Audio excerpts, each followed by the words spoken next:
सभी का स्वागत है आपके अपने यूट्यूब चैनल जीएस वाला 360 डिग्री में। तो घटना चक्र को हम लोग कंटिन्यू करें। इससे पहले जैन धर्म, बौद्ध धर्म, शैव धर्म समाप्त हो चुका है। आप लोग उस वीडियो को जरूर देखिएगा। पढ़ाने का उसमें जो तरीका दिया गया है और कैसे बताया गया है, क्वेश्चन कैसे पूछता है, उसको भी आप लोग थोड़ा गौर कीजिएगा। तो देखिए, इसको नए तरीके से हम बता रहे हैं कि यहाँ से एग्जाम में किस तरह से जो है क्वेश्चन घुमा कर पूछता है।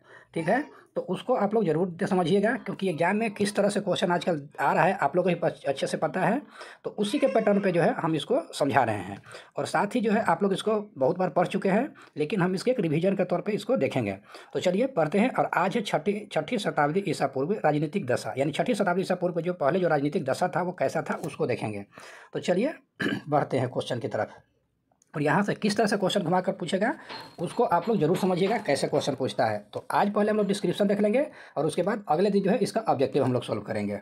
तो चलिए, कहता है कि बौद्ध धर्म जो है अगुंतर निकाय से ज्ञात होता है कि गौतम बुद्ध के जन्म के पूर्व प्राचीन भारत 16 राज्यों के 16 बड़े राज्यों में विभाजित था।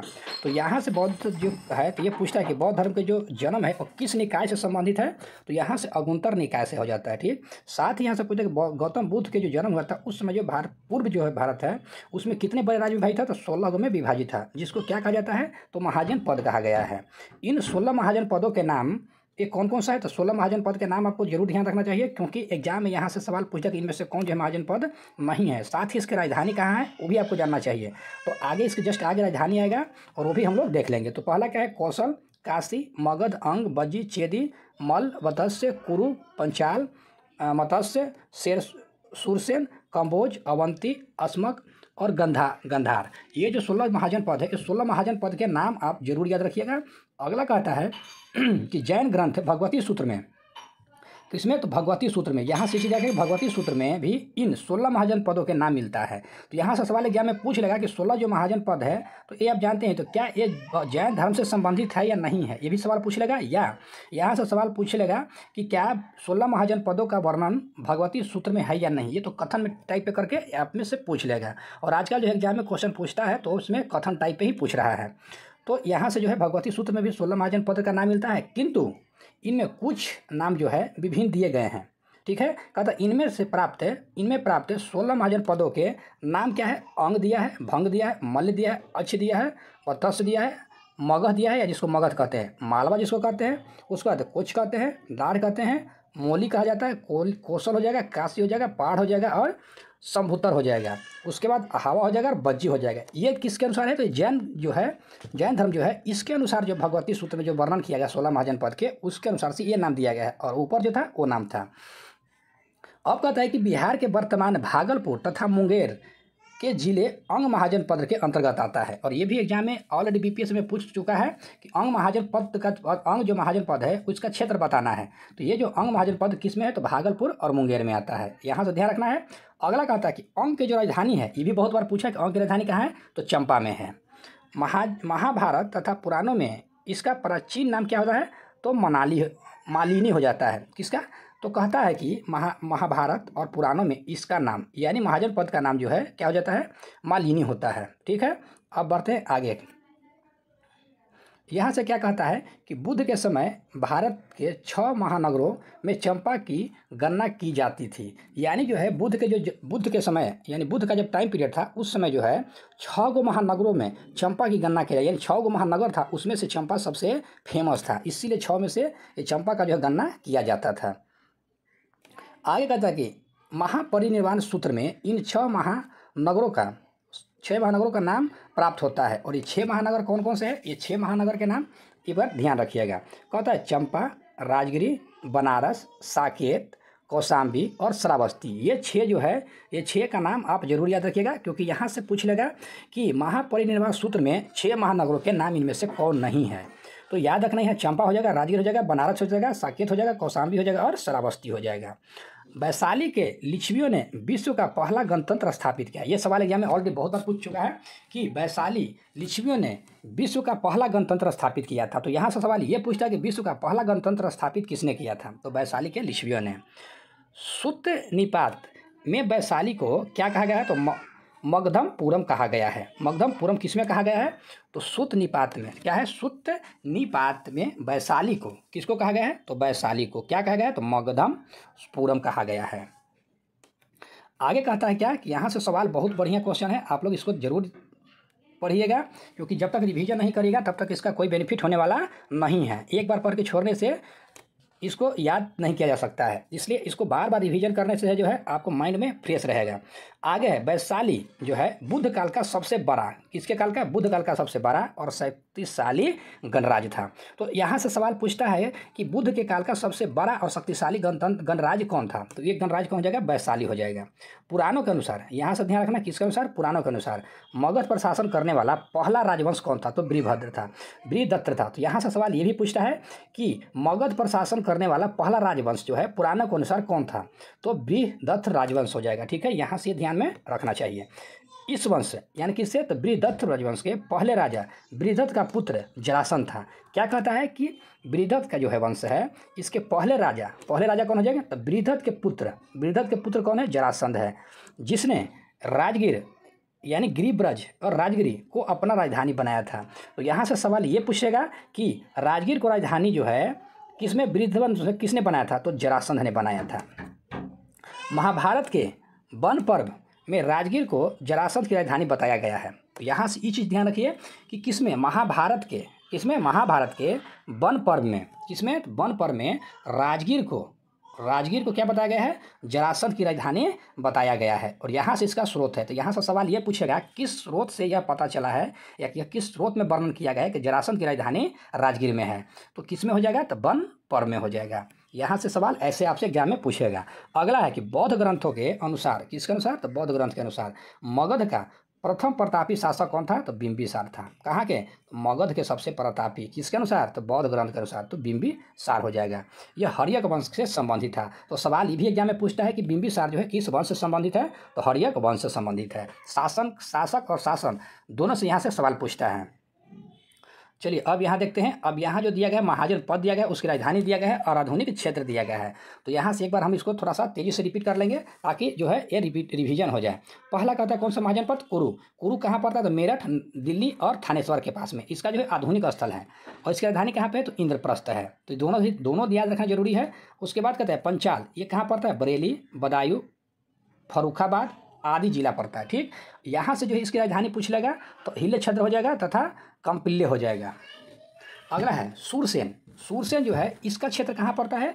तो ब्रजमंडल का क्षेत्र है। जो ब्रजमंडल का क्षेत्र है यह कहाँ पड़ता है? सूरसेन में। और इसकी राजधानी कहाँ पे है? तो मथुरा में है। बतस के कहाँ होता है? तो प्रयागराज या कौशाम्बी होता है। तो बतस की राजधानी कहाँ हो जाएगा? तो कौशाम्बी हो जाएगा। अगला है कौशल, ये कौन सा क्षेत्र पड़ता है? तो अयोध्या जो मंडल है इसके क्षेत्र में आता है, जहाँ अवध का क्षेत्र आता है। ठीक, और इसका जो राजधानी है साकेत तथा श्रावस्ती है। और कौशल की राजधानी हमेशा एग्जाम में पूछता है तो श्रावस्ती या साकेत होता है। तो आप साकेत भी याद रखिएगा, क्योंकि एग्जाम में ऑप्शन ए और बी करके दे देगा तो साकेत भी वहाँ पे लिख सकता है।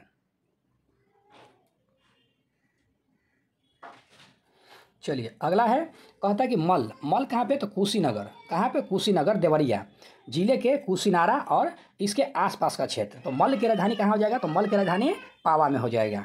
काशी के कहाँ क्षेत्र पड़ता है? तो वाराणसी के समीप जो क्षेत्र पड़ता है वो काशी में आता है। इसका राजधानी कहाँ पे है? तो वाराणसी में है। अंग कहाँ पे पड़ता है? तो भागलपुर और मुंगेर के क्षेत्र में आता है। अंग कहाँ पे आता है? तो भागलपुर और मुंगेर के क्षेत्र में। और इसकी राजधानी कहाँ पे है? तो चंपा में आ जाता है। मगध कहाँ पे? तो पटना, नालंदा, गया जिला जो क्षेत्र आता है ये मगध के क्षेत्र में आता था। यहाँ से इसकी राजधानी तो गिरिब्रज हो जाएगा, ये ध्यान में रखिएगा। उसके बाद राजगीर इसको कहते हैं। अब आते हैं बज्जी संघ। तो बज्जी जो है किस क्षेत्र में आता है? तो वैशाली, दरभंगा जिले के जो बिहार में जो पड़ता है वहाँ, तथा नेपाल का मिथिला क्षेत्र। जो मिथिला क्षेत्र कहाँ पड़ता है? तो नेपाल के आसपास जो क्षेत्र है वो मिथिला क्षेत्र में था। तो बज्जी की राजधानी क्या पे? तो वैशाली हो जाएगा। आगे चेदी, बुंदेलखंड के पूर्वी भाग तथा निकटवर्ती क्षेत्र जो आता है यही क्या था? चेदी का था। इसका राजधानी कहाँ पे है? तो सोत्थिवती था।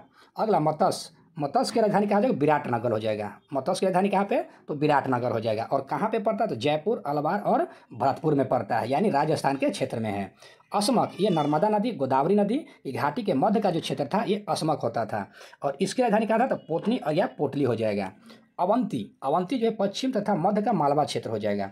और इसकी राजधानी कहाँ है? उदयनी हो जाएगा या महिषवती हो जाएगा। और अगला है गंधार, जहाँ से सवाल एग्जाम ये भी पूछता है, गंधार कहाँ? पाकिस्तान के पश्चिमी भाग तथा अफगानिस्तान के पूर्वी भाग में पड़ता है। कहाँ? गंधार का क्षेत्र। और इसका राजधानी कहाँ है? तो तक्षशिला हो जाएगा। कंबोज, ये कंबोज कहाँ है? तो जम्मू कश्मीर का कुछ क्षेत्र और तथा हजारा जिला ये पाकिस्तान में पड़ता है। ये जो है वर्तमान में है क्षेत्र। और इसकी राजधानी कहाँ पर है? तो राजपुर है या हाटक हो जाएगा। यहाँ से जो है 16 महाजनपद है। 16 महाजनपद की राजधानी आप जरूर याद रखिएगा। मोटा मोटी कुछ का जो है इंपॉर्टेंट जो है उसका क्षेत्र आप लोग याद रख सकते हैं।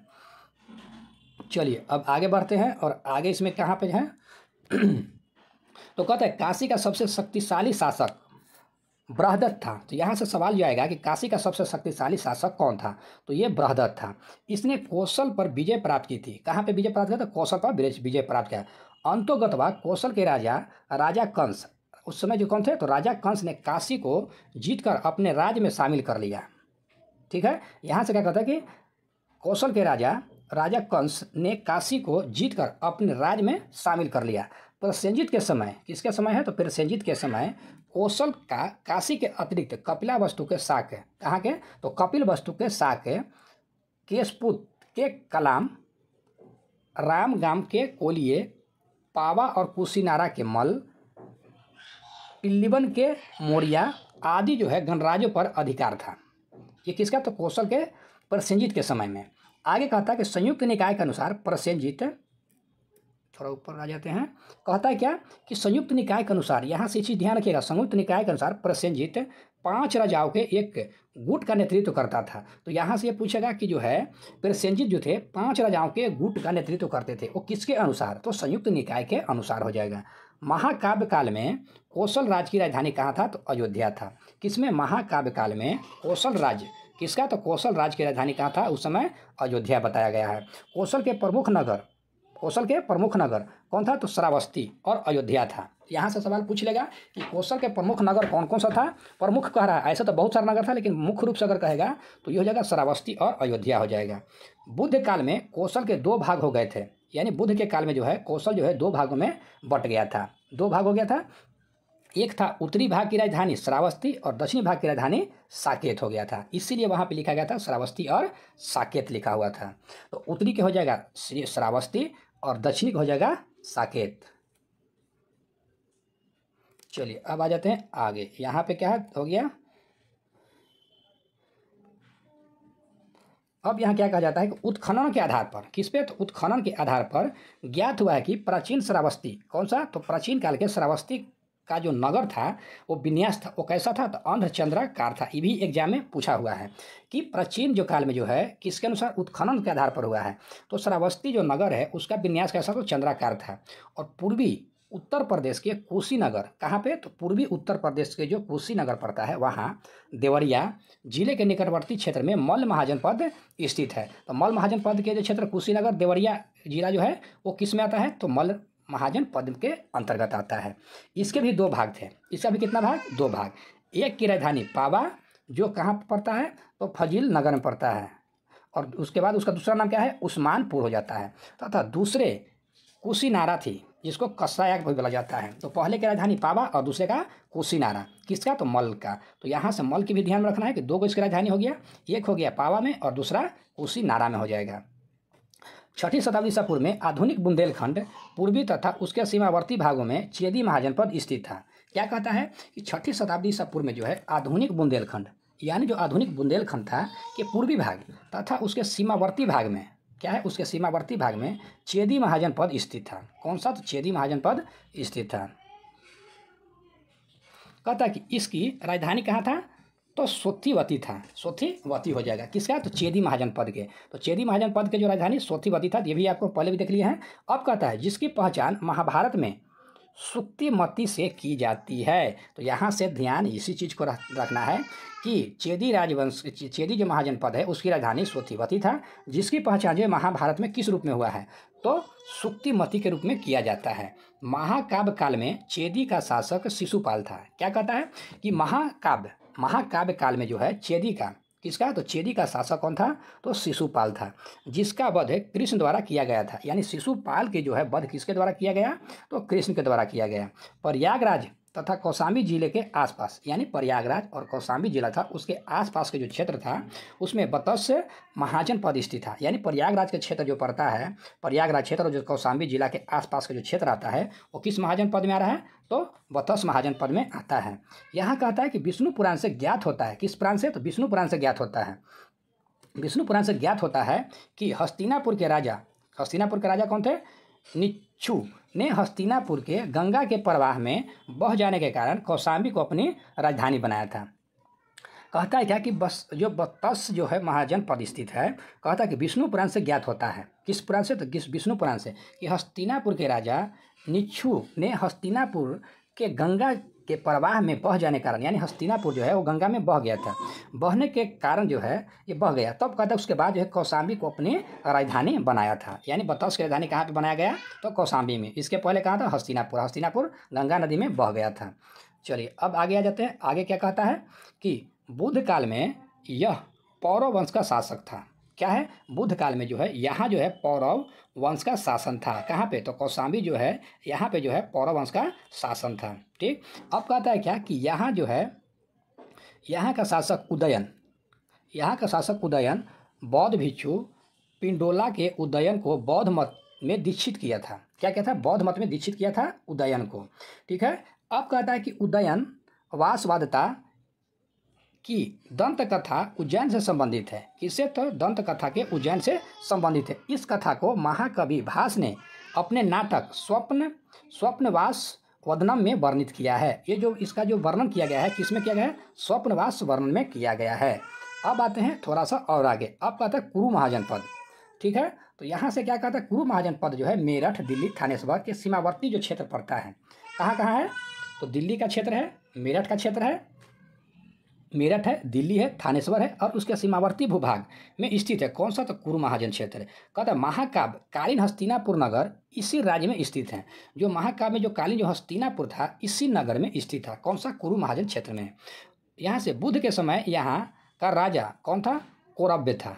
किसके अनुसार? तो बुद्ध के समय के अनुसार। कहता है पंचाल महाजन पद जो है, पंचाल महाजन पद आधुनिक उत्तर प्रदेश के बरेली, बदायूं, फर्रुखाबाद आदि जिले से मिलकर बनता था।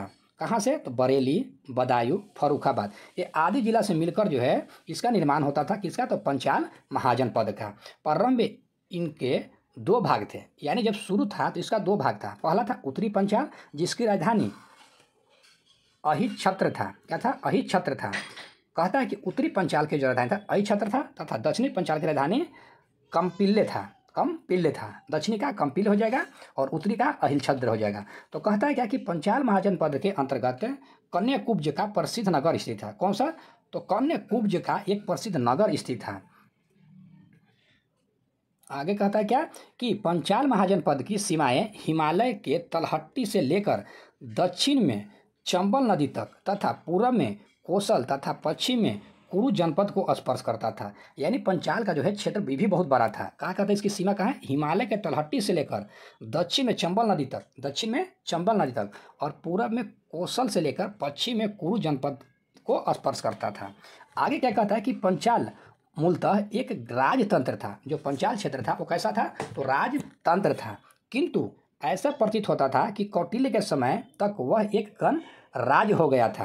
तो यहाँ से ये भी ध्यान रखना है कि पंचाल जो है मूलतः एक कैसा तंत्र? राजतंत्र था। वहाँ का राजा का शासन था।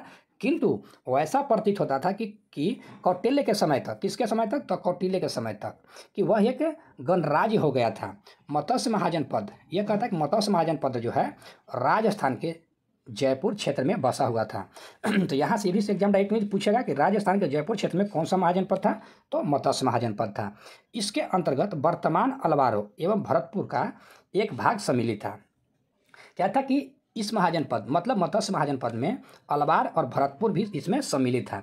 इसकी राजधानी कहाँ था? तो विराटनगर था। और इसके विराटनगर विराटनगर की स्थापना विराट नामक राजा द्वारा किया गया था। तो विराटनगर की स्थापना विराटनगर राजा के द्वारा किया, इसीलिए इसके नाम पे विराटनगर रखा गया है। सूरसेन महाजन पद का था आधुनिक ब्रजमंडल, क्या है? आधुनिक ब्रजमंडल क्षेत्र में बसा हुआ है।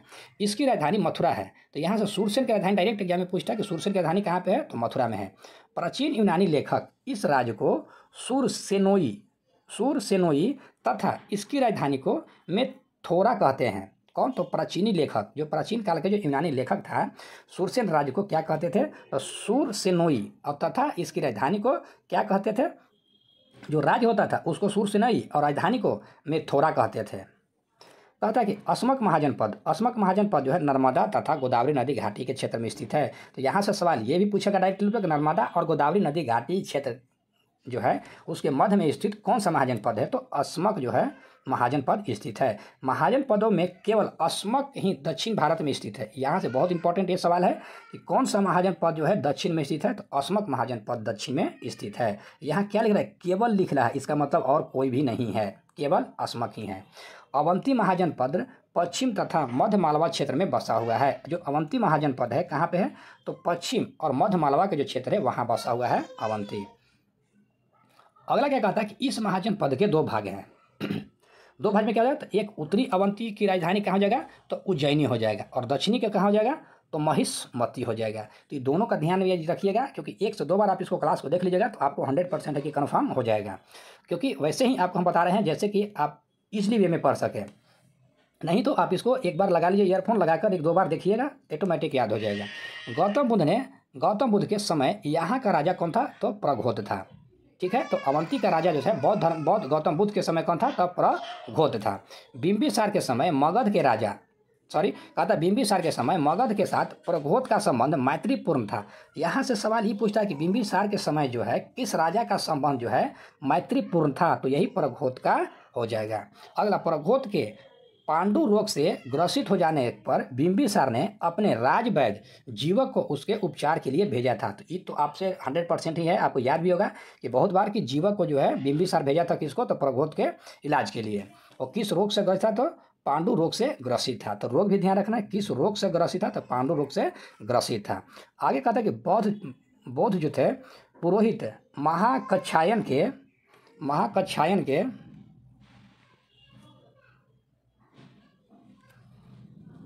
प्रभाव से प्रघोत बौद्ध बन गए थे। किसके प्रभाव से? तो वो जो आया उसके प्रघोत जिससे जो बौद्ध बन गए थे। आगे कहता है प्राचीन भारत के पश्चिमोत्तर भाग में, यानी प्राचीन भारत के जो पश्चिमोत्तर भाग है वहाँ 2 जनपद थे। ये जनपद कौन थे? तो गंधार और कंबोज। कहाँ पे है? तो प्राचीन भारत के पश्चिमोत्तर भाग में, जो पश्चिमी वाला भाग है वहाँ पे 2 जनपद था। एक गंधार था और दूसरा जगह कंबोज जनपद था। कहता है कि गंधार महाजनपद जो है वर्तमान में पश्चिमी पाकिस्तान में तथा पूर्वी अफगानिस्तान में स्थित है। यानी अभी गंधार का जो महाजनपद है कहाँ पे पड़ता है? तो पाकिस्तान के पश्चिमी क्षेत्र में और अफगानिस्तान के पूर्वी क्षेत्र में।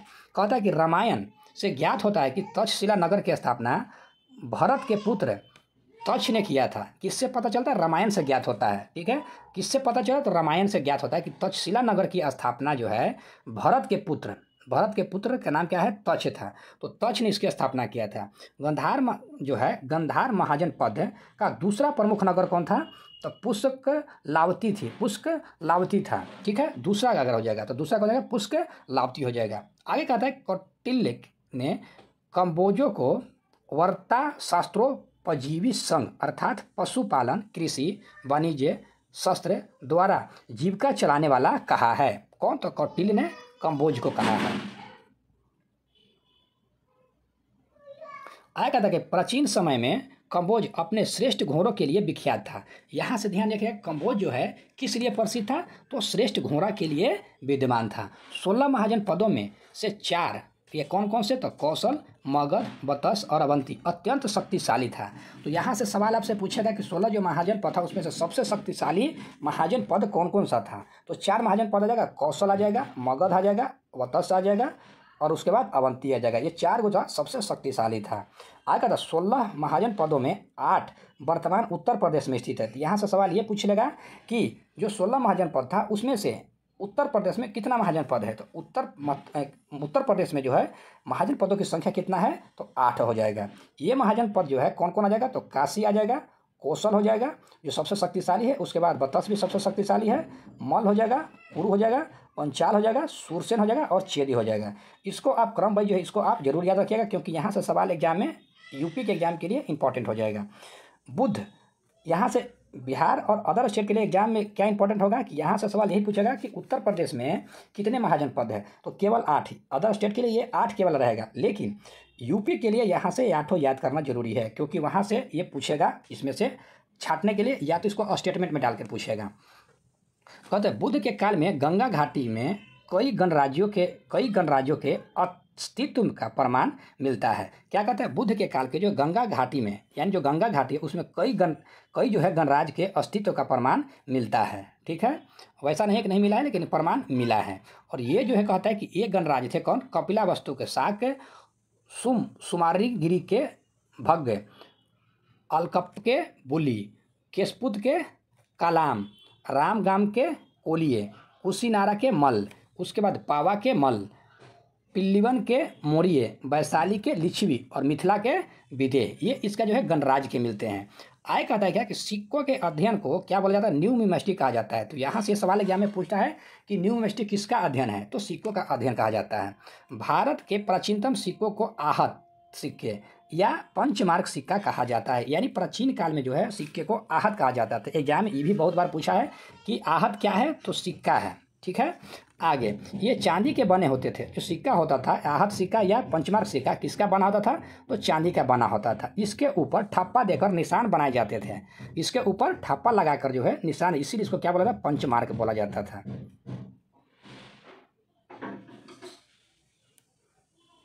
कहता है क्या, इसलिए इन्हें आहत सिक्के या पंचमार्क सिक्के कहा जाता है। ये सिक्के 7वीं 6ठी शताब्दी ईसा पूर्व में मौर्य काल के मध्य प्राप्त होता है। यानी कब, तो 6ठी और 7वीं शताब्दी ईसा के मध्य जो है ये पंचमार्क और आहत सिक्के का जो है जानकारी होती है।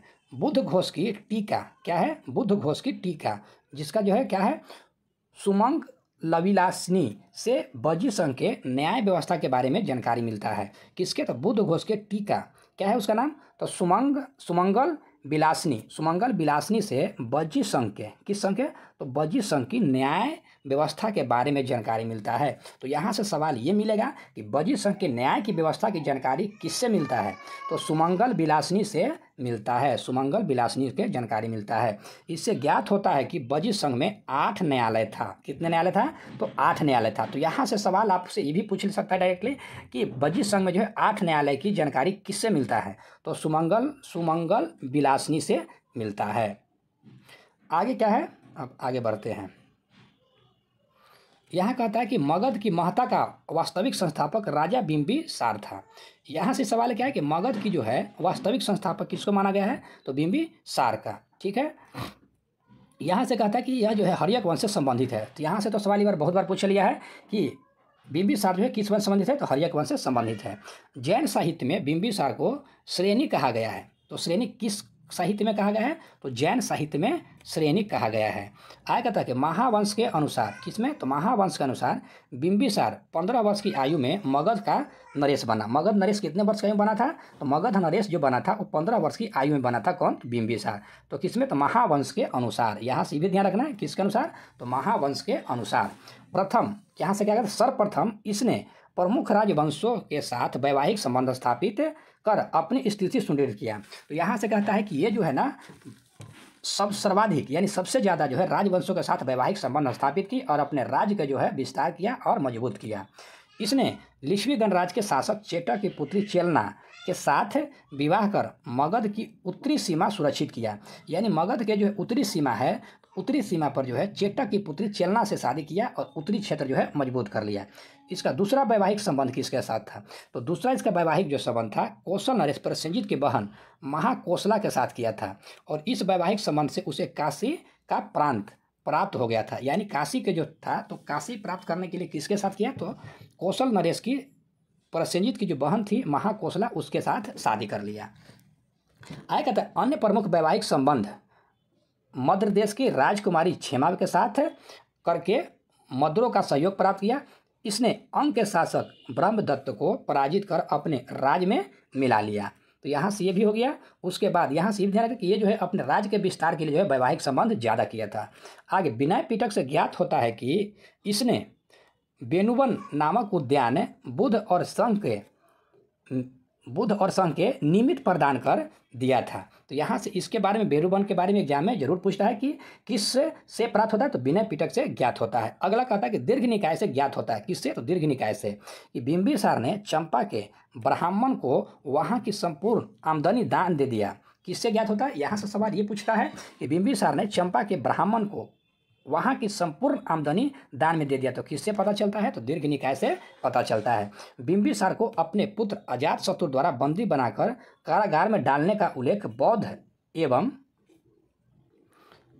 एवं और क्या है, जैन ग्रंथों में मिलता है। ठीक है, तो बिंबिसार के पुत्र जो है अजातशत्रु है, उसको क्या बना कर दिया, बंदी बना के कारागार में डाल दिया। तो बौद्ध धर्म और जैन धर्म के ग्रंथ से इसकी जानकारी मिलता है, जिसके कारण जो है बिंबिसार की मृत्यु जो है 492 ईसा पूर्व में लगभग हो गया। ठीक है, बिंबिसार के पश्चात जो इसका पुत्र कुनिक, जिसको अजातशत्रु कहा जाता है, ठीक है, कुनिक अजातशत्रु के नाम से मगध का शासक बना। ठीक है, तो ये जो है 492 से लगभग 460 ईसा पूर्व तक जो है इसका टाइम पीरियड रहा। यह अपने पिता के समान ही साम्राज्यवादी था, यानी इसका पिता भी साम्राज्य को बढ़ाना चाह रहा था, वो भी साम्राज्य को विस्तार करता था, और इसका भी विचार वैसा ही था, अपने साम्राज्य को विस्तार करना और सुदृढ़ करना। इसके शासन के प्रारंभिक वर्षों में मगध एवं कौशल राज्य के बीच संघर्ष शुरू हो गया। यानी कि इसके तो अजातशत्रु के टाइम पीरियड में जो है जैसे ही आरंभ हुआ तो मगध और कौशल के राज्य के जो बीच है दोनों में संघर्ष शुरू हो गया। किंतु बाद में मगध के शासक अजातशत्रु तथा कौशल के शासक प्रसेनजीत के बीच संधि हो गया। यानी अजातशत्रु और प्रसेनजीत के साथ दोनों के साथ क्या हो गया, संधि हो गया। उसके बाद कहता है कि प्रसेनजीत ने अपनी पुत्री बजीरा का विवाह अजातशत्रु से कर दिया। ठीक है, यहाँ पे क्या कर दिया कि प्रसेनजीत जो था उसकी पुत्री का नाम क्या था, बजीरा। तो यहाँ से इसका नाम भी ध्यान रखिएगा, बजीरा का जो विवाह है अजातशत्रु से कर दिया तथा पुनः काशी के ऊपर उसका अधिकार स्वीकार कर लिया। तो प्रसेनजीत जो है पहले तो नहीं तैयार होता, संधि किया, संधि करने के बाद जो अपनी पुत्री से विवाह करा दिया, और विवाह करने के बाद जो है फिर वो जो अपना हार स्वीकार करके जो है उस पर अधिकार करने के लिए अजातशत्रु को दे दिया। आगे कहते हैं पाटलिपुत्र की स्थापना अजातशत्रु ने पाटिल ग्राम में गंगा और सोन नदी के संगम पर एक किला बनाकर किया था। यहाँ से सवाल यही आता है कि क्या बनाकर जो है पाटलिपुत्र की स्थापना किया था, तो पाटलिपुत्र की स्थापना जो है अजातशत्रु ने पाटिल ग्राम में गंगा, कहाँ, पाटिल ग्राम में गंगा और सोन नदी के संगम पर एक किला बनाकर किया था। उदयन ने मगध साम्राज्य की राजधानी राजगीर से पाटलिपुत्र स्थान दिया था। यहाँ से यही क्वेश्चन आता है कि उदयन जो है, ये नहीं रहता है, यहाँ से ये कैसे आता है क्वेश्चन कि मगध साम्राज्य की राजधानी जो है राजगीर से पाटलिपुत्र स्थानांतरित किया था अजातशत्रु, बिंबिसार और उदयन, ऐसा करके ऑप्शन आपसे दे देगा, तो यहाँ से उदयन हो जाएगा। अगला है कि शिशुनाग वंश की स्थापना शिशुनाग द्वारा किया गया था। यहाँ से पता कि मगध के बाद कौन है, तो शिशुनाग आ गया है। ठीक है, महावंश क्या है, महावंश टीका में शिशुनाग को एक लिच्छवी राजा की वेश्या पत्नी से उत्पन्न कहा गया है। यहाँ से क्या कहा गया है कि महावंश टीका में, किसमें, महावंश टीका में क्या कहा गया है शिशुनाग को कि एक लिच्छवी राजा की वेश्या, जो राजा होता था उसके एक वेश्या रहता था, तो वेश्या की पत्नी से उत्पन्न कहा गया है।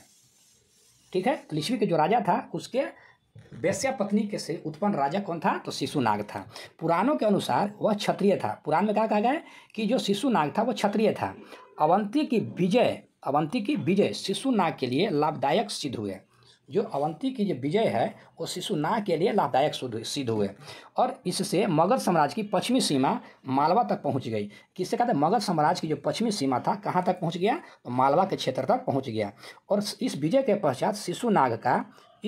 पश्चात कहता है कि शिशुनाग का बतस्स के ऊपर भी अधिकार हो गया।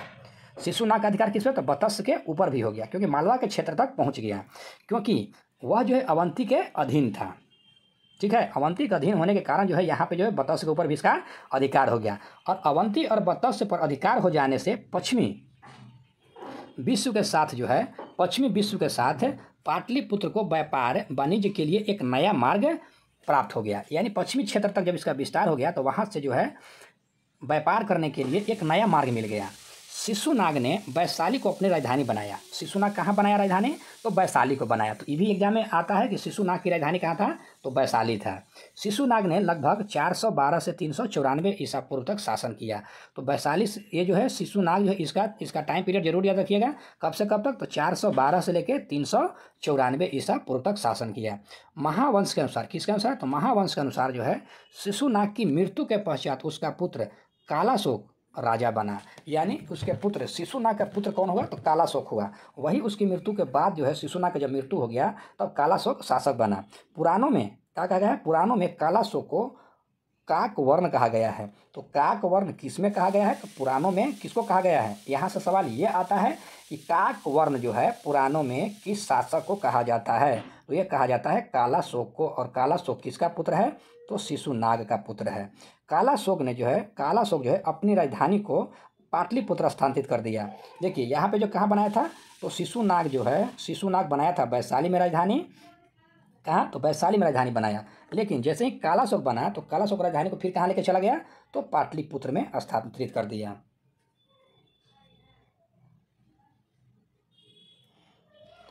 इसके पश्चात जो है द्वितीय बौद्ध संगीति का आयोजन वैशाली में हुआ। तो यहाँ से पूछता है यही कि द्वितीय बौद्ध संगीति का जो आयोजन किया गया था तो किसके टाइम पीरियड में? तो यही हो जाएगा कालाशोक के समय में। इस संगीति में बौद्ध संघ 2 संप्रदायों और अस्थिरवीर और महासंघिक में विभाजित हो गया था। कहता है कि जो द्वितीय बौद्ध संगीति हुआ था उसमें जो है 2 संप्रदायों में जो है बौद्ध संघ विभाजित हो गया था। एक अस्थिरवीर हो गया और दूसरा महासंघिक में विभाजित हो गया। तो यहाँ से सवाल ये आप याद रखिएगा कि बौद्ध धर्म के किस संगीति में जो है बौद्ध संघ 2 संप्रदायों में विभाजित हुआ? तो द्वितीय में। ऐसे लेकिन द्वितीय में विभाजित हुआ दूसरा में। बाणभट्ट के हर्षचरित से ज्ञात होता है। तो यहाँ से जो है कि हर्षचरित के लेखक कौन हो जाएगा? तो बाणभट्ट हो जाएगा। से ज्ञात होता है कि राजधानी के समीप घूमते किसी व्यक्ति ने कालाशोक की हत्या कर दिया। क्या कहता है कि कालाशोक की हत्या जो है किसी व्यक्ति ने कर दिया था। कब? जब वो राजधानी में घूम रहे थे। महाबोधि वंश के अनुसार, किसके अनुसार? तो महाबोधि वंश के अनुसार कालाशोक के 10 पुत्रों ने सम्मिलित रूप से लगभग 22 वर्षों तक शासन किया। यहाँ से सब भी आपको ध्यान रखना चाहिए। क्यों? क्योंकि यहाँ से जो है स्टेटमेंट में सवाल पूछेगा क्या कि किसके अनुसार जो है, यहाँ से डायरेक्टली इसे पूछ लेगा कि वो कथन सही है कि नहीं है कि कालाशोक के 10 पुत्रों के अनुसार सम्मिलित रूप से लगभग कितने वर्षों तक शासन है। तो यहाँ 22 देगा, वहाँ पे 24 दे सकता है, 20 दे सकता है, कुछ भी दे सकता है। तो लगभग 22 वर्ष ध्यान रखिएगा। कालाशोक के उत्तराधिकारों का शासन 344 ईस्वी से लगभग समाप्त हो गया। यानी 344 ईसा पूर्व के जो साथ है लगभग जो है कालाशोक के उत्तराधिकारियों का जो है शासन समाप्त हो गया। आगे क्या कहता है कि शिशुनाग वंश का अंत कर नंद वंश की स्थापना। क्या है कि शिशुनाग वंश की जब अंत हो गया तब किस वंश की स्थापना हुआ? तो नंद वंश की। जिस व्यक्ति ने की वह निम्न वर्ग से संबंधित था। जो नंद वंश की स्थापना किया वो किस वर्ग से था? तो निम्न वर्ग से था। विभिन्न ग्रंथों में उसका नाम जो है भिन्न भिन्न दिया गया है। पुराणों में उसे महापदम जबकि महाबोधि वंश में उसे उग्रसेन कहा गया है। इसलिए जो है ये क्या है भिन्न भिन्न नाम बताया गया है। तो पुराणों के अनुसार जो है महापदम नंद शिशुनाग वंश के अंतिम राजा महानंदिनी की शूद्र स्त्री के गर्भ से उत्पन्न हुआ था। किसके? तो शूद्र स्त्री से गर्भ से उत्पन्न हुआ था। इसीलिए इसको कहा जाता है निम्न जाति का या निम्न वर्ग का। जैन ग्रंथ परिशिष्ट वर्ण के अनुसार क्या कहा गया है कि वह जो है नापित यानी नाई का नापित पिता और वेश्या माता का पुत्र है। ठीक है, यानी पिता उसका क्या थे? नाई थे और माता क्या थी? वेश्या थी। यहाँ से ये कहा गया है नंदवंश के बारे में। अब यहाँ क्या नंद वंश में कुल 9 राजा होने के कारण इन्हें 9 नंद कहा जाता है। कितने राजा होने के कारण? 9 गो राजा हुआ था नंद वंश में, इसलिए इसको 9 नंद कहा गया है। महाबोधि वंश के अनुसार जो है किसके अनुसार? महाबोधि वंश के अनुसार इसके नाम जो है उग्रसेन, पंडुगति, भूतपाल, राष्ट्रपाल, गोविशानक, उसके बाद 10 सिद्धक, कैवर्त, उसके बाद क्या है? घनानंद। ये जो है 1 2 3 4 5 6 7 8 और 9 हो जाएगा। ये कितना राजा हो गया? 9 गो राजा, इसलिए इसको क्या बोला? 9 नंद कहा गया है। ठीक है, अब आते हैं आगे की तरफ। अब यहाँ से दिया गया है शासक के बारे में दिया गया है और यहाँ से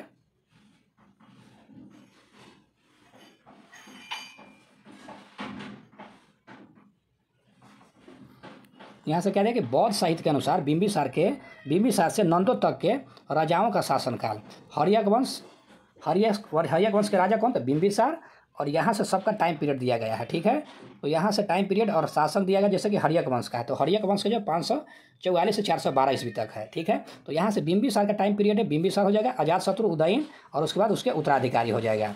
तो यहाँ से इसका टाइम पीरियड है, इसका टाइम पीरियड है और इसका टाइम पीरियड ये दिया गया है। उसके बाद शिशुनाग दिया, इसमें शिशुनाग आया, काकर्ण आया है और उसके बाद क्या दिया है, काकर्ण हो जाएगा, और काकर्ण वर्ग के 10 पुत्र दिया गया है। नंद वंश में जो है महापद्म नंद या इसको उग्रसेन कहा गया है, और उसके 8 को और पुत्र दिया गया है। ठीक, यहाँ से इसका टाइम पीरियड दिया है, जो ऊपर हम लोग पढ़े उसी को यहाँ पे डायग्राम में करके दे दिया गया है।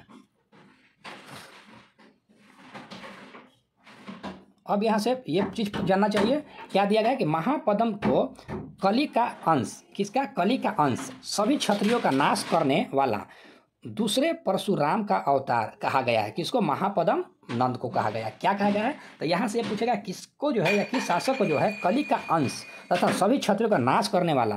तो यहाँ से ये भी दिया गया सभी क्षत्रियों का नाश करने वाला मतलब अजात शत्रु नहीं है, क्योंकि एग्जाम में ऑप्शन में अजात शत्रु डाल देगा यहाँ पे। तो सभी क्षत्रियों का नाश करने वाला या दूसरे परशुराम का अवतार कहा गया, किसको, महापद्म नंद को कहा गया है। उसने एक क्षत्रक शासन की स्थापना की तथा एक राज की उपाधि ग्रहण किया। तो ये एग्जाम में पूछा कि एक राज की उपाधि जो है किसने ग्रहण किया था, तो महापद्म नंद ने किया था। इसके द्वारा उन्मूलित राजवंशों के जो नाम मिलते हैं वे कौन कौन से नाम मिलते हैं, कहता है कि इसके द्वारा, यानी किसके द्वारा, महापद्म नंद के अनुसार जो है उन्मूलित राजवंशों का नाम मिलता है इक्ष्वाकु, कलिंग, अस्मक, पंचाल, कोशे, है, कुरु, मैथिल, सूरसेन और बीतिहोत्र। ये क्या मिलता है, इसके अन्य नाम मिल जाता है। मत्स्य पुराण के अनुसार इक्ष्वाकु में 24 राजा, किसके अनुसार, तो मत्स्य पुराण के अनुसार जो है इक्ष्वाकु में 24 राजवंश, कलिंग में 32 राजा, किसमें, कलिंग में 32 राजा, उसके बाद अस्मक में 25 राजा, पंचाल में 87 राजा, उसके बाद काशी में 24 राजा, उसके बाद है में 28 राजा, कुरु में 36 राजा, मैथिली में 28 राजा, और शेरसुर में 23 राजा, और बीतिहोत्र में 20 राजा ने शासन किया। तो किसके अनुसार पता चलता है, तो मत्स्य पुराण के अनुसार पता चलता है। आगे कहा है कि खारवेल के हाथी गुफा अभिलेख, हाथी गुफा अभिलेख किसका है, तो खारवेल का है, से उसने कलिंग विजय की सूचना प्राप्त होती है। तो कलिंग विजय की सूचना जो प्राप्त होता है किस अभिलेख से अगर देख देगा तो हाथी गुफा अभिलेख से हो जाएगा, और हाथी गुफा अभिलेख किसने लिखा है, तो खारवेल से संबंधित है। यहाँ से ये सवाल आया हुआ है। नंद वंश का अंतिम राजा घनानंद, नंद वंश का अंतिम राजा कौन हो जाएगा, तो घनानंद हो जाएगा, जो सिकंदर का क्या है, समकालीन था, जो सिकंदर का क्या था, समकालीन था। तो नंद वंश का अंतिम राजा कौन हो गया, घनानंद हो गया।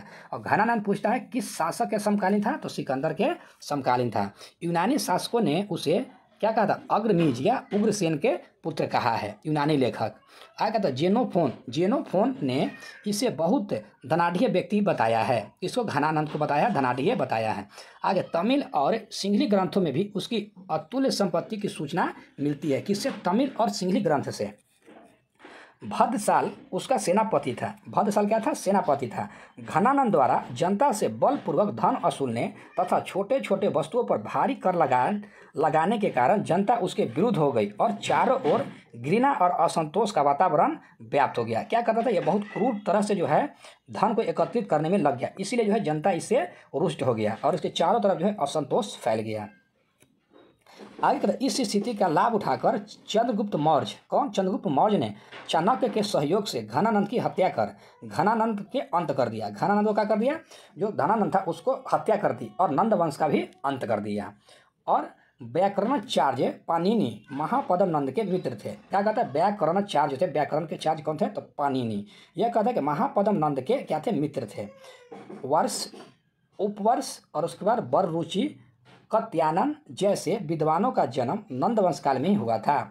यहाँ से वर्ष का भी जन्म हुआ था, उपवर्ष का भी हुआ था, वर ऋषि का भी हुआ था, और कात्यायन जैसे जो विद्वान हुए थे वो नंद काल में ही उनका जन्म हुआ था। नंद शासक जैन मत के पोषक थे, यानी जो नंद जो वंश के शासक होता था वो जैन मत के होता था। कल्पक नामक व्यक्ति जैन था, जो कल्पक जो था वो कैसा व्यक्ति था, तो जैन धर्म से संबंध है, ये भी ध्यान रखना है। इसकी सहायता से महापद्म ने समस्त क्षत्रियों का विनाश कर डाला था, इसीलिए जो है कल्पक व्यक्ति को जाना जाता है। तो यहाँ से ये पूछेगा कि महापद्म जो है इसकी सहायता से, महापद्म यानी कल्पक की सहायता से महापद्म नंद ने समस्त क्षत्रियों का विनाश किया था। आगे घनानंद के जैन क्या कहता है कि घनानंद के जैन अमात्य, उसका नाम शकटाल तथा स्थूल था। घनानंद के जैन आमत जो था उसका नाम क्या था, तो शकटाल और स्थूल भद्र था। मुद्रा राक्षस से भी नंदों के जैन मता अनुयायी होने की सूचना मिलता है। तो किससे प्राप्त होता है कि जो नंद वंश के जैन मतवाई होने की सूचना मिलता है, तो नंद वंश भी है जैन मत, यानी जैन मत को मानने वाला था। तो जैन मत के मानने वाले जो है जो नंद वंश था, नंदों का जो था, वो किससे पाला जाता? तो मुद्रा राक्षस से इसकी जानकारी मिलता है। अब यहाँ से वही शासन काल के जो जो हम लोग ऊपर देखे थे, सबके राजा था, शिशुनाग में शासन काल था, वही यहाँ पे दिया हुआ है। तो आज के लिए इतना ही। अगर इसका पढ़ाने का तरीका और कंटेंट अच्छा लग रहा है आपको, तो चैनल को जरूर सब्सक्राइब कर लीजिएगा, ताकि जब भी हम वीडियो अपलोड करें इसका नोटिफिकेशन आपको मिलता रहे। धन्यवाद।